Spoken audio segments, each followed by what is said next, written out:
ជុំវិញនឹងឲ្យវាធំធេងឲ្យវាប្រហោងឆ្អិនឆ្អៅរួចទៅវាលឹបបាត់នៅអ្វីដែលខាងក្នុងដែលយើងបង្ហាញនោះទេ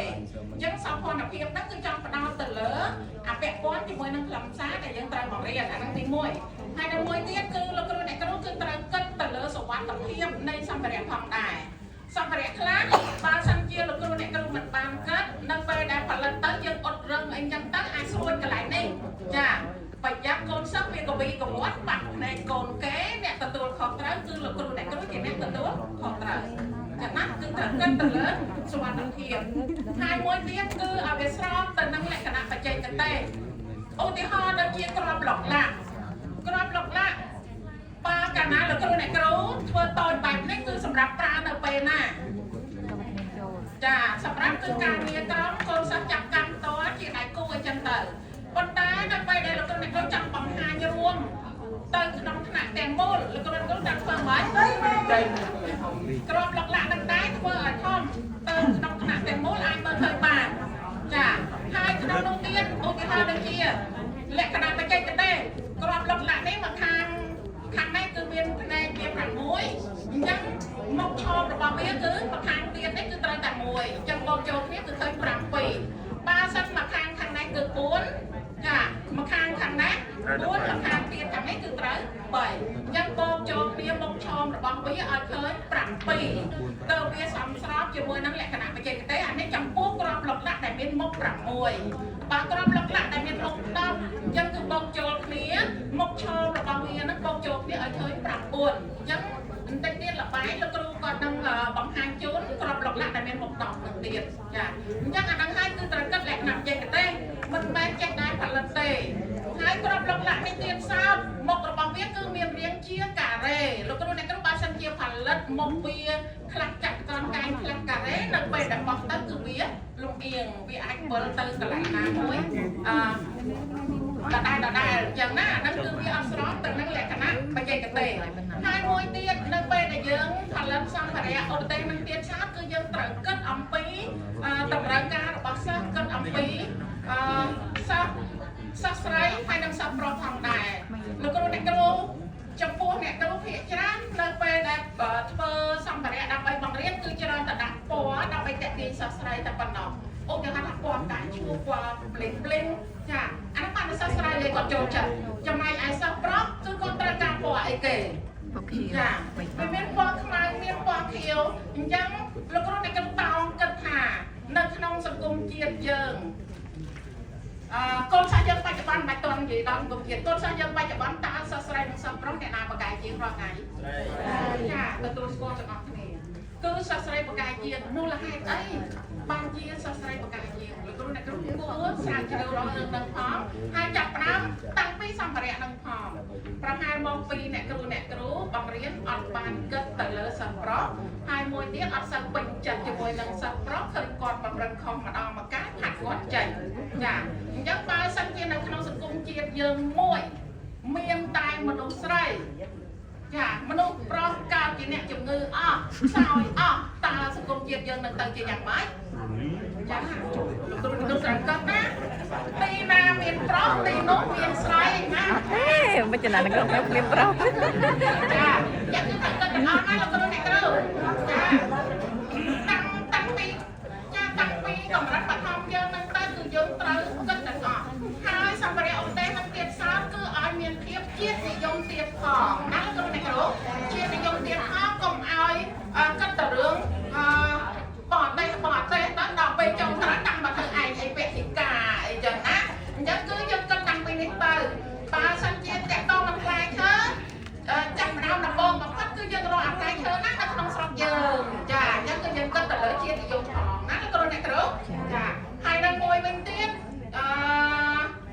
កតងទៅនឹងការចំណាយក៏យើងត្រូវគិតដែរយើងរកសម្ភារៈណាផលិតសម្ភារៈណាដែលកុំឲ្យដែល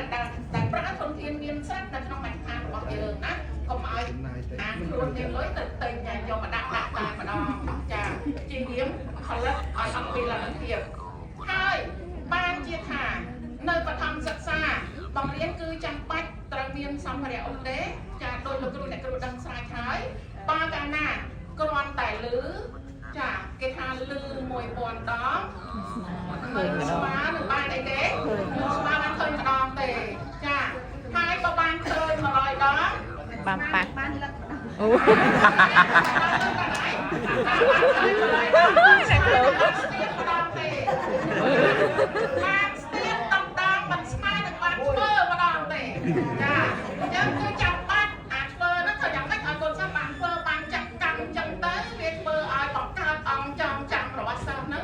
វាបានយូរអង្វែងវាមានគ្រឹះរឹងមាំនៅក្នុងអង្គចងចាំមិនចង់ចាំទេមិនចង់ចាំមួយសំខាន់ផងដែរចាំមួយទៀត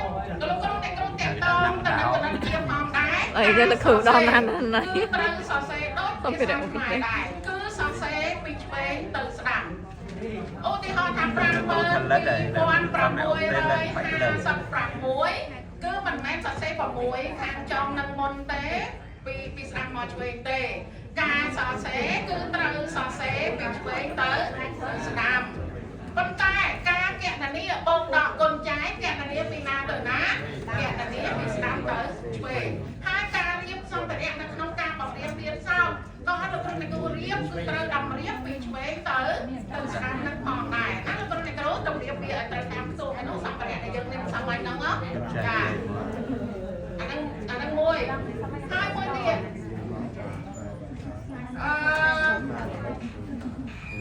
ចាលោកគ្រូខាងកាចេះលោកមានប្រសាសន៍ថាអូយតាំងពីខ្ញុំបង្រៀនកាលណាមកគឺមិនដែលបានអត់សោះប្រើបន្តចំនួនទេចាត្រង់នឹងហើយដែលធ្វើឲ្យកូនសិស្សយើងខ្វះសមត្ថភាពពាក់ព័ន្ធទៅនឹងមេរៀនដែលប្រើបន្តចំនួនគឺពិតជាមានសារៈសំខាន់ណាស់លោកគ្រូអ្នកគ្រូនៅក្នុងការប្រើបន្តចំនួនគឺគិតទៅលើប្រឡោះក្រាត់អញ្ចឹងប្រឡោះក្រាត់នៅពេលដែលលោកគ្រូអ្នកគ្រូគូឬមួយក៏ផលិតឡើងគឺត្រូវគិតមកប្រឡោះទៅមកប្រឡោះហ្នឹងគឺឲ្យវាប្រវែងស្មើគ្នាហើយនៅពេលដែលគូទៀនសោតលោកគ្រូអ្នកគ្រូយកបន្ទាត់ដាក់គូឲ្យបានត្រឹមត្រូវមិនមែនដាក់ឆ្មោកនៅកន្លែងហ្នឹងមួយហើយនៅពេលដែលបង្ហាញការបូកឬមួយក៏ការដកប្រើបន្តចំនួនតែមួយហ្នឹងជាវាគូហើយកត់ពេញទៅនឹងឯងចឹងកូនសិស្សពុំវិញពេញដល់ចឹងនៅពេលដែលបង្ហាញមួយប្រមាណវិធីនៅក្នុងការប្រើបន្តចំនួនមួយហ្នឹងគឺយើងអាចបាត់ផ្លាស្ទិកនៅពីលើទៅគូមកឧទាហរណ៍ថា5បូកជាមួយនឹង2អញ្ចឹងទៅ5គូម្ដងដល់5បូកជាមួយនឹង2អញ្ចឹងទៅរួចហើយលុបវាចេ